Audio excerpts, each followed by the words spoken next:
Day 185, Precita Eyes. Precita Eyes muralist, Precita Eyes community muralist organization. I'm talking about the place that has a storefront on 24th Street between Treat and Harrison.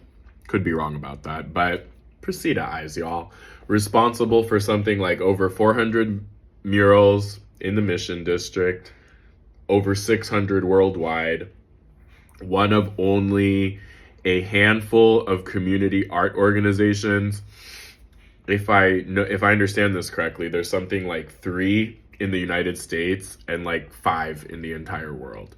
So what I'm getting at, don't take this organization for granted the way I did growing up. It really wasn't until I started running a food tour in the Mission a few years ago that I really started to do a deep dive into what the murals mean in the shape and in the scope and scheme of how things have changed in San Francisco, but in the greater scheme of how the immigration stories and honor memorials of so many of the different Latino communities in San Francisco. So Precita Eyes was started in 1977. I've heard a couple things. I've heard that Precita Eyes was so named because they wanted to be the eye on the neighborhood, and a lot of the co-founders lived in the Precita Valley, which is a little subset of Bernal Heights neighborhood. I've heard that the organization was started as something to give something for the kids to do of the neighborhood. 1977 was a very, very, very interesting year in San Francisco history. And I feel like you can't remove what was going on in the city and worldwide from the founding of the organization. I think that those two are very intrinsically linked.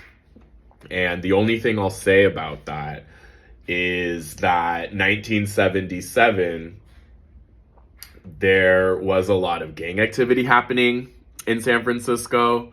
The Summer of Love was like not that far off, all that movement. Harvey Milk.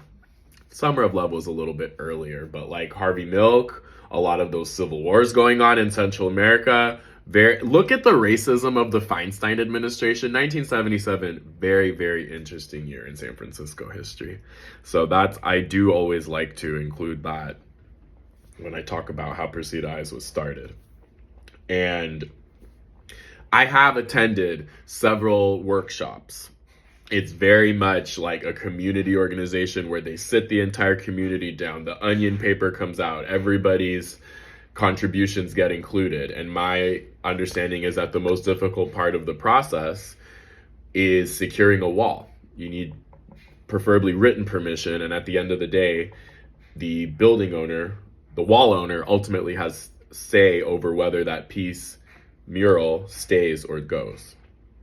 This is what I'm going to end on. And I almost wasn't going to include this, but I am, because this is a little bit personal to me as a Latino who grew up in the Outer Mission and spent a significant amount of time in the Mission District growing up. The Precita Eyes muralist organization does not own the narrative of the murals in the Mission District just because they made those murals. I've already given them their flowers. They absolutely deserve their flowers for the work that they have done. But it is also worth noting that the founder of Precita Eyes muralist organization is not Latino, nor is she from San Francisco. I want to make those things very, very, very, very, very clear. And there are just a few too many instances where there isn't mutual respect for the owners, not the owners, but the people who have San Francisco is their home, and people that have come from outside groups and tried to establish themselves. So that's all I'm going to say about Precita Eyes Community Muralist Organization. Like every organization isn't without their skeletons and their issues. But again, cannot discount what they have done in terms of the art scene and the mural scene in the city of San Francisco, specifically and especially in the Mission District, but all around the city.